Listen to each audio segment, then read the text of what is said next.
தமிழகத்தில் மெட்ராஸ் ஹைகோர்ட்டில் செருப்படி வாங்கினது பத்தாது, நான் தலைகீழாக தான் சம்மர் அடிப்பேன் அப்படின்னு கவுண்டமணி அவர்கள் சொல்கிற மாதிரி, நான் டெல்லியில் போய் செருப்படி வாங்கி தான் அடங்குவேன் அப்படிங்கிற விஷயத்தில் ரொம்ப உறுதியாக நிற்கிறாங்க இங்கே இருக்கக்கூடிய தமிழக அரசு.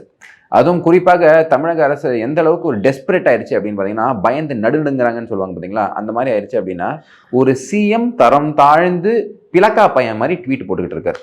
என்ன பண்ணுறாரு அப்படின்னா, டேஷ் வேலைக்கா அப்படின்னு, வளர்ச்சிக்காக தான், டேஷுக்காக இல்லை அப்படின்னு. யார் இந்த மாதிரி பேசுவா? இப்போ நான் ஒரு கேள்வி உங்ககிட்ட கேட்குறேன். இப்போ சிஎம் அவர்களை பார்த்து சிஎம் ஒரு டேஷ் அப்படின்னு சொன்னால் அது ஏற்றுப்பாங்களா?